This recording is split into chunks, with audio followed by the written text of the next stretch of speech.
평안하시지요? 오늘은 마가복음 소그룹 교재 제20과 세례 요한의 죽음에 대해서 하나님 말씀을 같이 나누겠습니다. 오늘 본문은 마가복음 6장 14절에서 29절인데요. 천천히 살펴보겠습니다. 14절에 이에 예수의 이름이 드러난지라.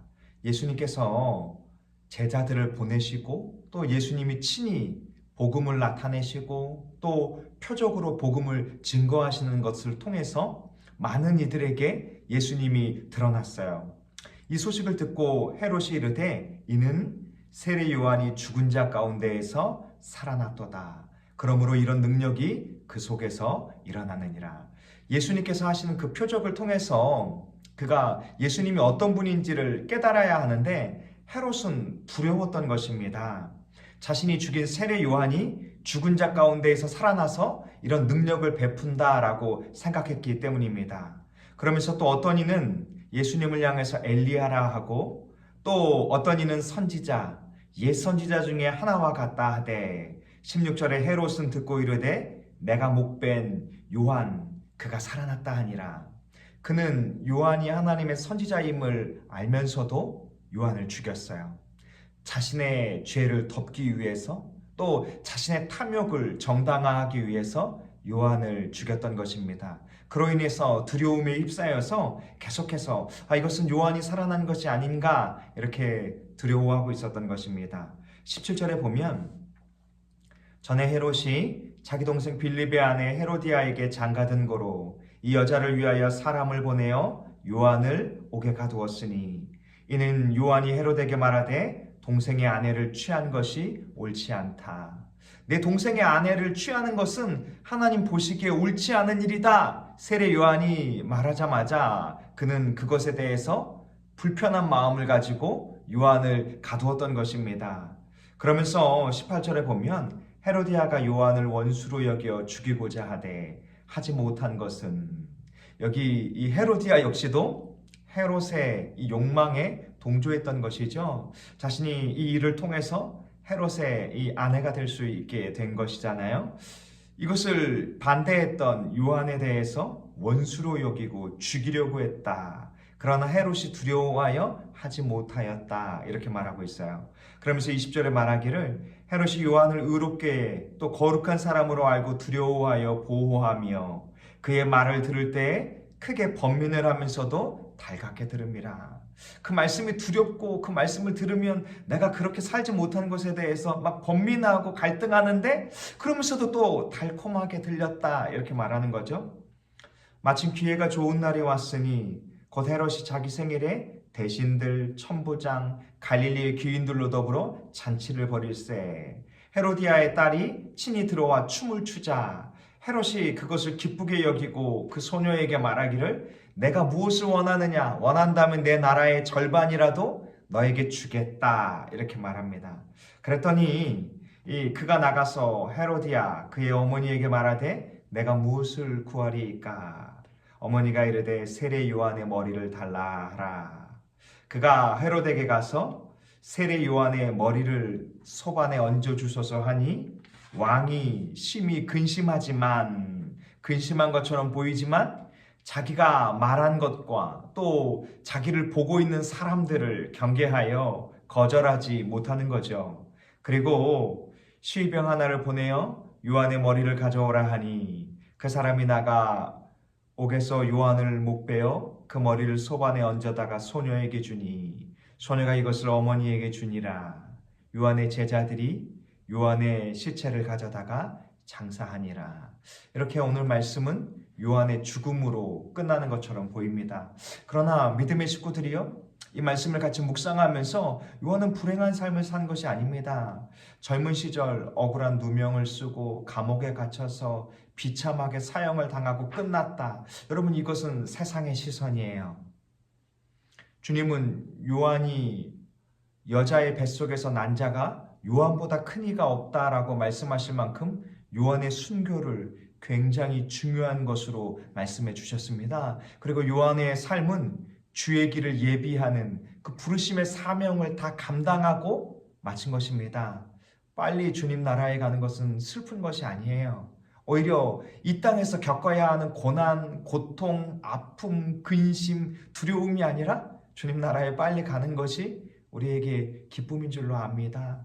요한은 그 소명을 마치고 기쁘게 주님 나라에 들어간 것입니다. 마음의 문을 열며 세례 요한은 여자가 낳은 자 중에 가장 위대한 사람이라고 예수님이 칭찬했던 인물입니다. 구약시대의 마지막 선지자인 동시에 신약시대의 개막을 알리는 메시아의 사자였습니다. 예수는 흥하여야 하고 자기는 쇠하여야 한다라는 그의 생각을 가지고 있었습니다. 그가 해야 할 일이 다 끝이 난 것입니다. 하나님의 손에 그처럼 위대하게 쓰임받던 인물이었음에도 불구하고 죽음은 초라해 보입니다. 왜 하나님은 자기의 충성된 종들을 엘리야처럼 찬란한 불수레를 통해 데려가지 않으실까요? 예수님의 길을 열어주기 위해 잠깐 와서 외친 광야의 소리에 지나지 않는 그가 죽은 자리에서 반드시 특별한 대우를 받아야 할 이유가 없을지도 모릅니다. 그의 고백이 이거였잖아요. 주는 흥하여야 하고 나는 쇠하여야 하리라. 우리는 주를 위해서 이 땅에서 고난을 받고 쇠할 때 주께서 받은 영광과 더불어서 하나님 나라에서 찬란한 영광의 빛이 우리에게 비추게 될 줄로 믿습니다. 말씀의 씨를 뿌리며 1번 예수님과 파송받은 12제자를 통해 놀라운 이적 기사들이 많이 일어났다. 그 소문이 헤롯 왕에게 전해지자 그는 무엇이라고 하였습니까? 헤롯 왕은 예수님의 소문을 듣고 자기가 죽인 세례 요한이 살아난 것이다 이렇게 말했죠. 또 다른 이들은 선지자, 또 엘리야, 또 옛 선지자 중에 하나인가 이렇게 생각했습니다. 2번 헤롯이 요한을 투옥한 이유가 무엇입니까? 헤롯은 자기 동생 빌립의 아내 헤로디아에게 장가들어서 이것을 감추기 위해서 자신의 죄를 덮기 위해서 요한을 옥에 투옥했지요. 그리고 요한이 직설적으로 자신의 잘못을 비판하자 이것을 막기 위해서 요한을 감옥에 가두었습니다. 그럼에도 불구하고 요한은 어떻게 자기의 사명에 충성을 다했는가?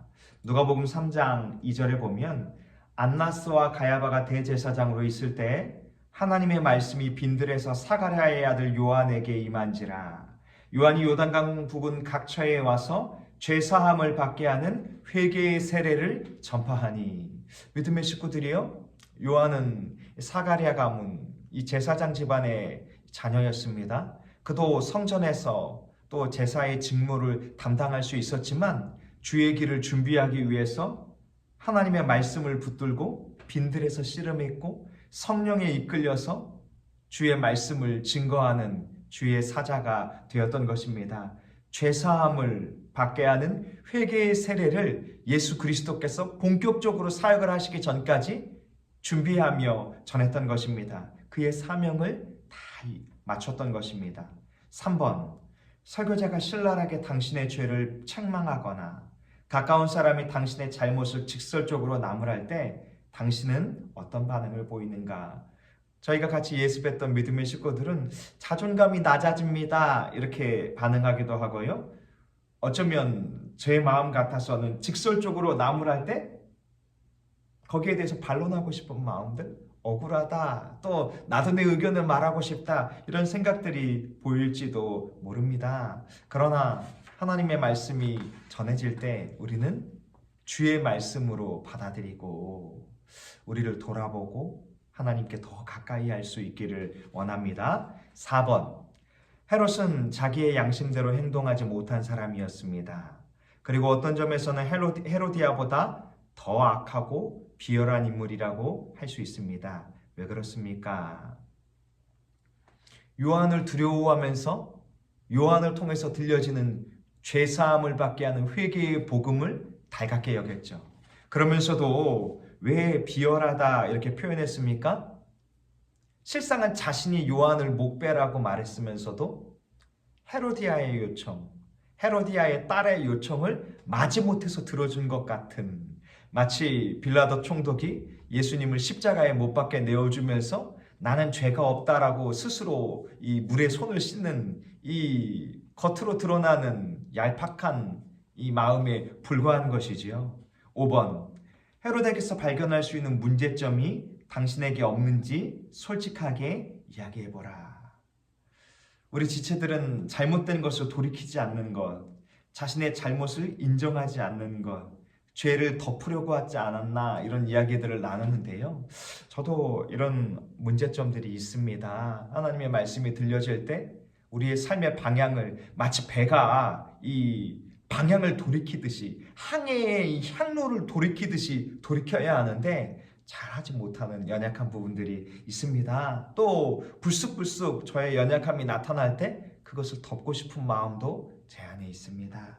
6번, 헤롯은 세례 요한을 없애기 위해 헤로디아가 꾸민 술책에 말려들게 되었다. 그 술책은 무엇인가? 헤롯의 생일 때 사람들을 불러서 잔치를 벌였고 그곳에서 헤로디아의 딸이 춤을 추고 너의 소원을 들어주겠다 하고 그 소원대로 요한을 목베어 내어준 것입니다. 7번, 헤로디아의 영적인 문제는 무엇인가?